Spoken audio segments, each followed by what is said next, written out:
Hello friends, आपका स्वागत है मेरे इस प्यारे से YouTube channel YouTube physics Hindi में।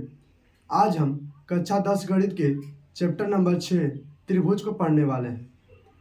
देखिए, त्रिभुज जो होता है यह कक्षा 10 का सबसे बड़ी समस्या बनकर रहता है। त्रिभुज में बहुत सारे लोग इसके क्वेश्चन को सॉल्व नहीं कर पाते, अगर करते भी हैं तो बहुत ही डिफिकल्ट मेथड से, जिससे उन्हें समझ नहीं आता है। आज हम इस चैप्टर को बहुत ही आसान मेथड से समझेंगे। चलिए देखते हैं त्रिभुज होता क्या है, आगे त्रिभुज होता क्या है और इस चैप्टर में हम क्या पढ़ने वाले इसको करेंगे और प्रश्नावली 6.1 को सॉल्व करेंगे। तो दोस्तों, त्रिभुज जो होता है, त्रिभुज कहते हैं किसे, पहले से जान लेते हैं। तो त्रिभुज जो होता है, त्रिभुज कुछ इस प्रकार से होता है। आप लोग देखे होंगे त्रिभुज कुछ इस प्रकार से होता है, यानी इसमें 3 सरल रेखाएं होती है। यानी लिख सकते हैं हम कि त्रिभुज क्या होता है कि 3 सरल रेखाओं से, सरल मतलब सीधी, 3 सरल रेखाओं से घिरी हुई आकृति को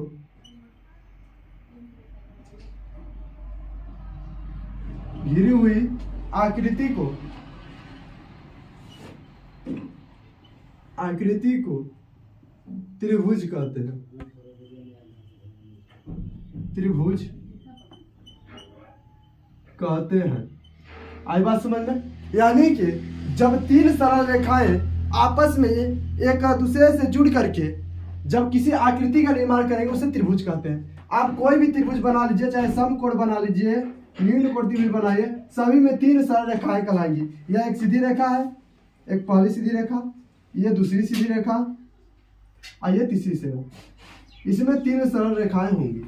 एक और कंडीशन होता है त्रिभुज बनाने के लिए जो बहुत ही इंपॉर्टेंट होता है, वह यह है कि त्रिभुज हम 3 सरल रेखाओं से तभी बना सकते हैं जब किन्हीं 2 सरल रेखाओं का योगफल बड़ी वाली जो रेखा होती है उससे बड़ा हो। यानी कि एक त्रिभुज हो, एक रेखा हो 2 सेंटीमीटर का, ठीक है, एक रेखा हो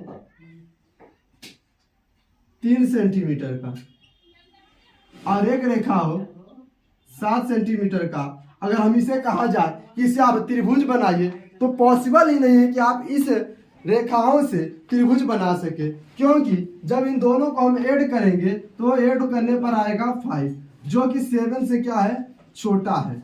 7 से क्या है, छोटा है, लेकिन इससे बड़ा होना चाहिए। यानी तीसरी भुजा जो सबसे बड़ी भुजा है, छोटे वाले भुजाओं को अगर जोड़े तो बड़ी भुजा से या तो बराबर आए या तो बड़ा आए, तभी त्रिभुज बन सकता है। जब छोटा होगा तो नहीं बन सकता है, पॉसिबिलिटी होती है त्रिभुज बनाने की। आई बात समझ में? त्रिभुज कितने प्रकार के होते हैं? तो देखिए, मुख्यतः त्रिभुज 3 प्रकार के होते हैं। कौन कौन होते हैं? तो एक होता है विषमबाहु त्रिभुज, समबाहु त्रिभुज, समद्विबाहु त्रिभुज। सर ये क्या होता है? यानी कि अगर हम समद्विबाहु त्रिभुज, समबाहु की त्रिभुज की बात करें, समबाहु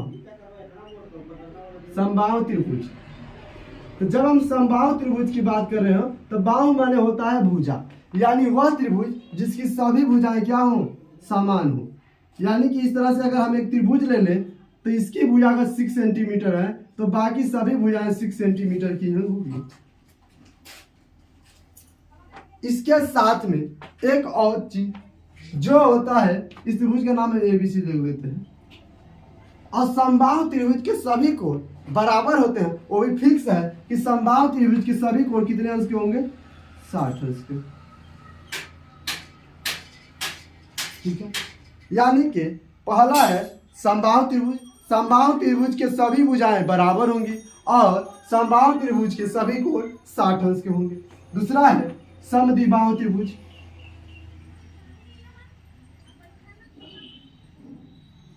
समद्विबाहु त्रिभुज। और समद्विबाहु त्रिभुज जो होता है, समद्विबाहु माने सम माने बराबर होंगी, द्वि माने 2 और बाहु माने भुजा। तो वह त्रिभुज जिसकी 2 भुजाएं क्या हो, बराबर हो, समद्विबाहु त्रिभुज कहलाएंगी। यानी कि अगर यह 5 सेंटीमीटर है तो ये 5 सेंटीमीटर है, आइए 4 सेंटीमीटर है। यानी कि 2 भुजाएं बराबर होंगी और साथ में जब 2 भुजाएं तो उनके सम्मुख कोण भी बराबर हो जाएंगे। यानी यहाँ का कोण ए जो होगा कोण ए जो है कोण बी के बराबर होगा, क्योंकि ए के सामने का 5 सेंटीमीटर और इसके सामने सॉरी ए और सी बराबर होंगे। सामने का देखते हैं, ठीक है। तो समद्विबाहु त्रिभुज के दो कोण बराबर और दो भुजा बराबर होंगे। एक आते हैं विषम बाहु त्रिभुज, साइड में बना लेते हैं विषम बाहु त्रिभुज।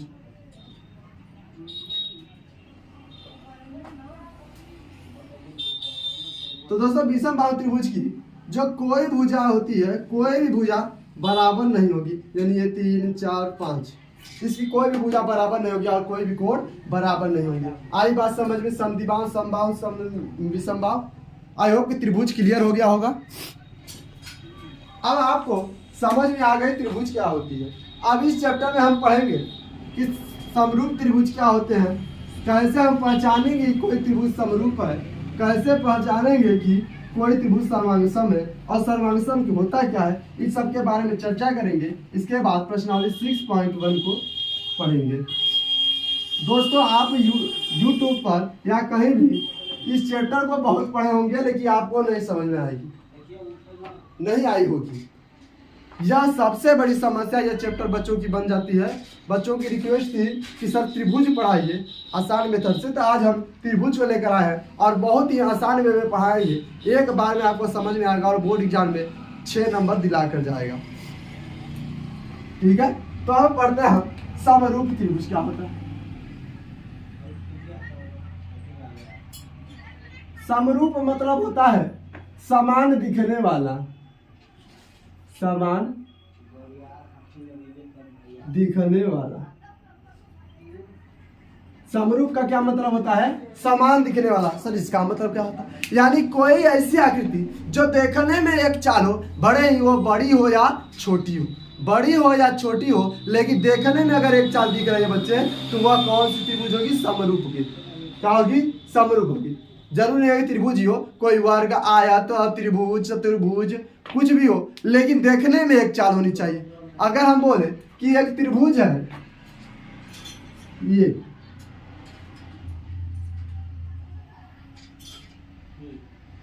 6 6 6, इसकी भुजाएं 6 6 है, और एक छोटा त्रिभुज है ये 1 1 1, तो पूछेंगे यह समरूप है या नहीं? तो दोनों समबाहु त्रिभुज है, दोनों की आकृति सेम है, यानी कि दोनों त्रिभुज क्या है बेटा? तो दोनों त्रिभुज हैं समरूप। आई बात समझ में? अगर हम एक बड़ा आयत बना दे, एक छोटा आयत बना दे और पूछे कि त्रिभुज समरूप, आयत समरूप है कि नहीं, तो समरूप है। अगर हम एक त्रिभुज बना दे और एक वृत्त बना दे, पूछे दोनों समरूप है कि नहीं, तो समरूप नहीं। आई बात समझ में? अगर दो वृत्त बना दे, एक बड़ा और एक छोटा, अब पूछे समरूप है कि नहीं, तो आपका आंसर आएगा समरूप। आई बात समझ में? यानी समरूप क्या होता है? जो एक चाल दिखे, भले ही वह बड़ा हो या छोटा हो, लेकिन अगर एक चाल दिख रहा है तो क्या होगा? समरूप होगा। ठीक है, अब चलते हैं समरूप पहचानेंगे कैसे, समरूप को सिद्ध कैसे करेंगे। तो समरूप को सिद्ध करने के लिए कुछ रूल बताए गए हैं, कुछ प्रमेय है जिसे हम लोग जान लेते हैं।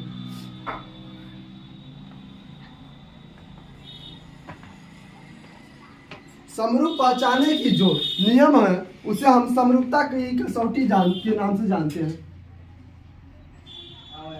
यानी समरूपता के नियम।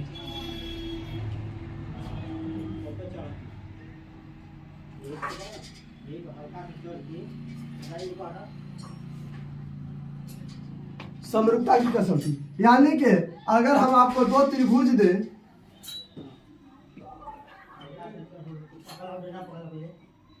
दो त्रिभुज दें,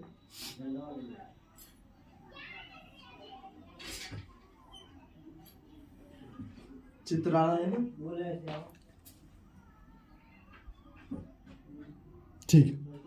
अगर हम आपको दो त्रिभुज दें, एक का नाम A B C P Q R, और यहाँ का कोण 30 अंश, यहाँ का कोण 30 अंश, यहाँ का कोण 80 अंश, यहाँ का कोण 8 10 70 और यहाँ का कोण 70 और यहाँ का कोण 80 रहती है।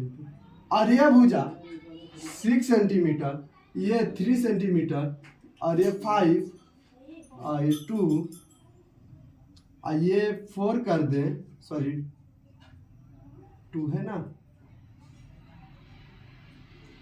और इसको कर देते हैं,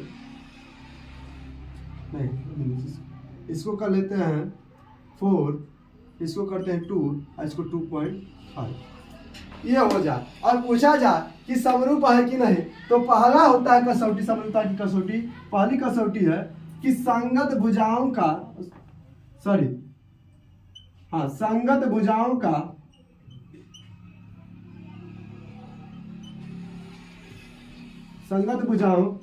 का अनुपात जो है बराबर होना चाहिए।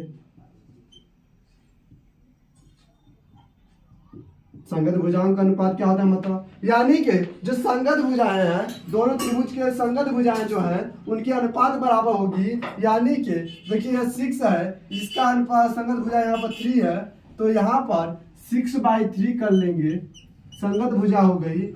और इसके बाद देखिए यहाँ पर 5 है और यहाँ पर 2.5 है, ये आपस में संगत भुजा हो जाएंगी, यानी 5/2.5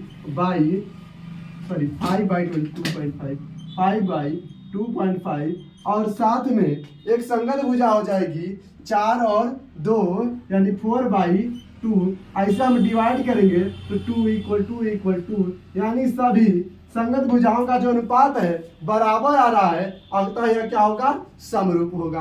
दूसरा होता है, सेकंड क्या होता है, सेकंड नियम होता है कि संगत कोण बराबर होने चाहिए। यानी कोण ए का कोण P, कोण B का संगत है यहाँ पर देखिए R, इधर उधर हो सकता है, आपको मिलाना होगा। अगर चित्र में मिल रहा हो, इसका संगत मिल रहा हो कहीं पर डाटा अगर मैचिंग के लिए, तो यहाँ से हम मैच कर लेंगे। और C का कौन है, Q, यानी कि कोण A बराबर कोण P और कितने अंश है, तो 30/30 है। और साथ में क्या है, साथ में कोण B बराबर कोण R, कोण B बराबर कोण R, और जो कितना है वो है 80 अंश, दोनों का 80 अंश।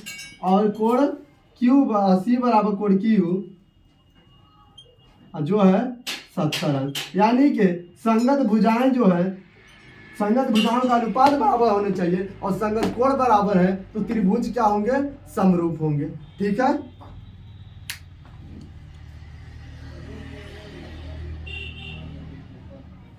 ठीक है। अब चलते हैं क्वेश्चन नंबर 1 पर। तो क्वेश्चन नंबर 1 कह रहा है कि जो एक रिक्त स्थान दिया है उसको भरना था, तो हम क्वेश्चन में लिखे, डायरेक्ट प्रश्न को लिखे हैं। तो कह रहा है सभी वृत्त होते हैं, तो आप बताइए सभी वृत्त कैसे होते हैं। यहाँ पर देखिए एक वृत्त हम ये ले लिए, ये वृत्त एक ले लिए और एक ये वृत्त ले लिए, तो क्या सभी वृत्त एक ही चाल दिख रहे हैं, यानी सभी वृत्त एक चाल दिख रहे हैं, यानी सभी वृत्त क्या होंगे, तो सभी वृत्त होंगे समरूप। आई बात समझ में। अब कह रहा है सभी वर्ग होते हैं, तो एक छोटा वर्ग ले लिए, ये रहा, एक बड़ा वर्ग ले लिए, तो क्या दोनों एक ही चाल है, बड़ा है छोटा है हम बताए थे, लेकिन आकृति अगर सेम है तो क्या होगा, समरूप होगा। यानी सभी वर्ग क्या होते हैं, समरूप होंगे। नेक्स्ट है सभी त्रिभुज समरूप होते हैं। कौन सा वैसा त्रिभुज है जो हमेशा समरूप होगा, तो एक बात ध्यान देना, सिर्फ और सिर्फ समबाहु त्रिभुज ही ऐसा है जो हमेशा समरूप होगा। तो कौन सा है, समबाहु त्रिभुज। नेक्स्ट है भुजाओं की समान संख्या वाले दो बहुभुज समरूप है। यानी कह रहा है कि समान भुजाओं वाली दो आकृति है और वो क्या है, समरूप है। यानी या दो समबाहु त्रिभुज बना ले या दो आयत बना ले या दो वर्ग बना ले,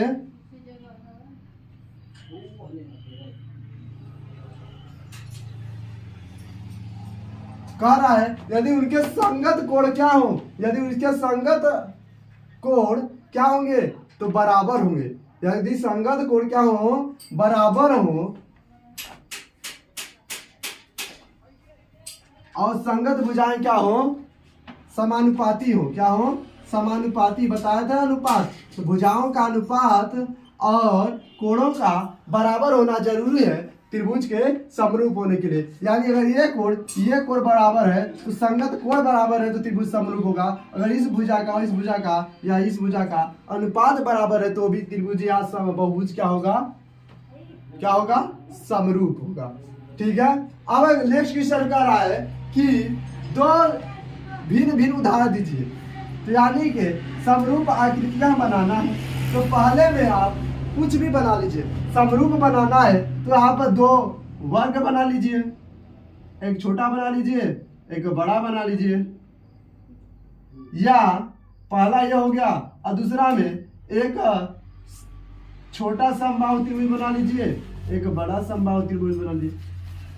दो हो गया। लेकिन अगर आपको करना है तो दो वर्ग, दो समबाहु त्रिभुज, दो वृत्त, दो आयत कुछ भी बना सकते हैं। लेकिन दो भिन्न कहा है, एक इसको बना लीजिए एक इसको बना लीजिए, अलग अलग हो जाएगा। एक वर्ग आ गया और एक त्रिभुज आ गया, एक समकोण त्रिभुज आ गया एक विषमबाहु त्रिभुज आ गया।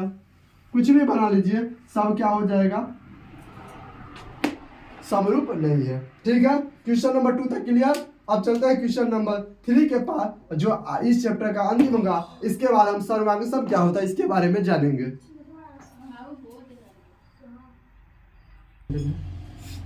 अब देखिए क्वेश्चन नंबर 3।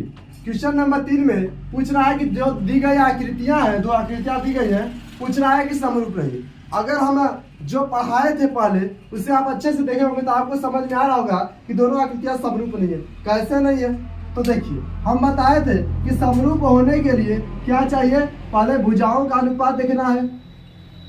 भुजाओं का अनुपात कहेंगे सर ये तो बराबर है, लेकिन संगत कोण भी बराबर होने चाहिए। चलिए अब चेक करते हैं इसमें क्या क्या है। पहले भुजाओं का अनुपात देखते हैं। तो ये 3 है, 1.5 है तो 1.5/3 कर लिए, इसको ले लिए इसको ले लिए। अब है बराबर 3 1.5 तो 1.5/3, फिर ये है 3 और यह है 1.5 यानी 1.5/3, और फिर क्या है 3 और 1.5 यानी 1.5/3। और जब डिवाइड करेंगे तो 1/2 बराबर 1/2 बराबर 1/2 बराबर 1/2। यानी ये तो संगत भुजाओं का अनुपात तो बराबर आ जा रहा है, लेकिन कोण देखिए यहाँ पर क्या कोण आपको 90 अंश का दिख रहा है, यहाँ कोण 90 अंश का दिख रहा है नहीं, क्योंकि जब 90 अंश का कोण बनेगा तो आकृति कुछ इस प्रकार से होगी जहाँ 90 अंश का कोण बनेगा। यहाँ पर 90 अंश का कोण है, यहाँ 90 अंश का कोण है, 90 अंश का कोण है। यानी कि कोण संगत कोण जो है, संगत कोण बराबर नहीं है, अतः त्रिभुज क्या हो जाएगी समरूप नहीं होगी। तो लिखेंगे बहुभुज PQRS समरूप नहीं है। ये समरूप नहीं का चिन्ह है ABCD। ठीक है, आई बात समझ में। अब चलिए समझ लेते हैं कि सर्वांगसम क्या होता है। सर्वांगसम बहुत ही आसान है। सर्वांगसम मतलब होता है हुबहू का होता है, यानी जैसी पहली आकृति है वैसी ही दूसरी आकृति होनी चाहिए, तब सर्वांगसम होगा। अब आकृति कैसे होगी, वैसे समरूप हो जाएगा। यानी कि जितना भुजा बराबर, कोण बराबर, सब कुछ बराबर होंगे तो क्या कहलाएंगे सर्वांगसम कहलाएंगे। लिख लेते हैं थोड़ा सा इसे। सर्वांगसम क्या होता है, यानी कि अगर हम दो चित्र ले, दो त्रिभुज ले लेते हैं यहाँ पर,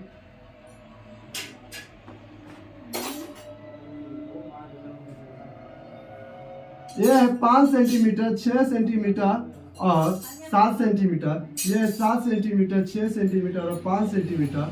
यहाँ का कोण जो है आपका 30 अंश है, यहाँ का कोण जो है 60 अंश है, और यहाँ का कोण 60 अंश नहीं 70 अंश है, और यहाँ का कोण 80 अंश है। यहाँ का कोण 30 अंश, यहाँ का कोण 70 अंश और यहाँ का कोण 80 अंश कर दे और हम पूछे कि त्रिभुज सर्वांगसम है कि नहीं, तो सभी भुजाओं बराबर है, संगत कोण बराबर है, यानी दोनों त्रिभुज क्या होगी, सर्वांगसम हो जाएगी। ये सर्वांगसम का चिन्ह है।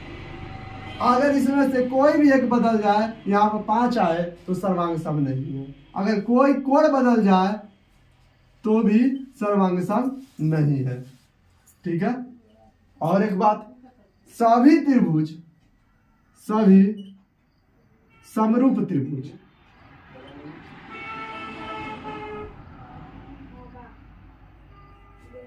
सभी सर्वांगसम लिख लेते हैं पहले, सभी सर्वांगसम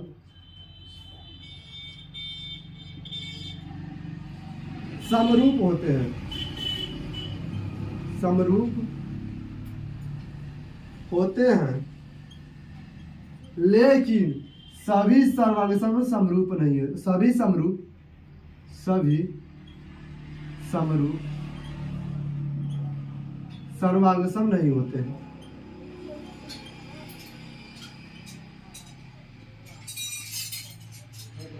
ठीक है। कल हम पर्सनालिटी 6.2 को पढ़ेंगे। ठीक है।